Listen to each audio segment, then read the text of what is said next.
bad news! No way Stranger Things Season 4 will premiere earlier than 2021.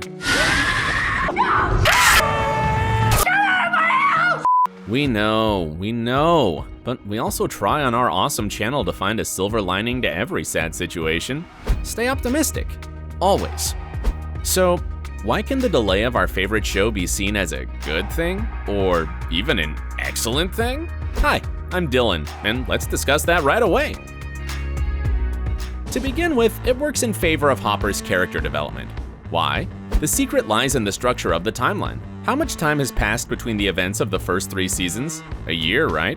But what if I told you that originally the Duffer brothers wanted the second season to take place 10 years after the first one in the 90s, and the third season to be 10 years after the second one, and so on until the narration would reach modern day? Cool, isn't it? Crazy, but still cool. Most probably the Duffers were inspired by Stephen King's horror novel It, where firstly we follow the kid characters, but then the story leads us to 27 years later where we follow them as adults. Of course, if Netflix agreed to this plan, Stranger Things would have looked completely different, especially in terms of the cast. Because in this case, the creators would have needed older versions of our favorite characters, and Millie, Finn, Gaten, Caleb, and the rest of the younger actors wouldn't star in seasons 2 and 3. For more about that, click on the link under the I button. Our point is that taking into account today's situation with the pandemic and filming delays, the scenario where Stranger Things Season 4 events happen in the 90s instead of the 80s is pretty much possible. You see, kids grow fast. We can all see how much they've changed between the seasons. And the more time passes, the harder it is for Caleb McLaughlin or Finn Wolfhard to look like they're 15 or 16 years old. And the longer filming is delayed, the more this becomes an issue. I'm in here. I can fit. No, Gaten. I'm afraid we can't support that. That's why Netflix could decide to make the time jump into the 90s. This is probably the only best decision for the show creators. Not only would it solve the kids' growing up issue, but it would help the drama element of each character's storyline too. Take Chief Hopper, for example. He would be in prison not for a few months, but for years. Imagine how his psyche would change in this case. And how the rest of the characters would be absolutely sure that he died and miss him. And what a terrific scene his reunion with Eleven would be.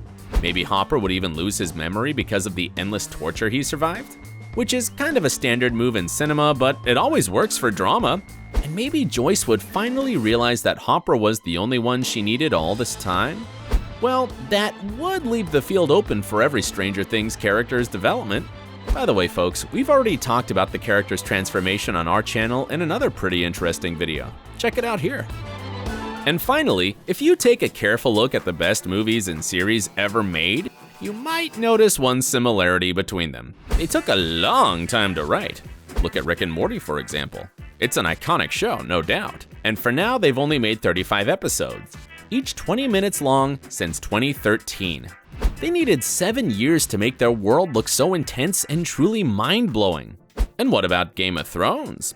The author of A Song in Ice and Fire, George R.R. Martin, wrote the first book of the series in 1996. Until now, he hasn't finished the 6th book, which means he's been working on his epic saga for more than 20 years.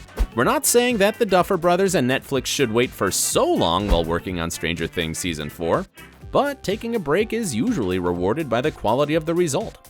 So, if the showrunners are stuck in quarantine like the rest of us right now, they have a chance to make the upcoming season the best one ever made. Fingers crossed for that, folks. By the way, which season is your favorite so far? We vote for the first one. What about you? Let us know in the comments below. Thanks for watching this video. Stay safe, stay home, and most importantly, stay awesome.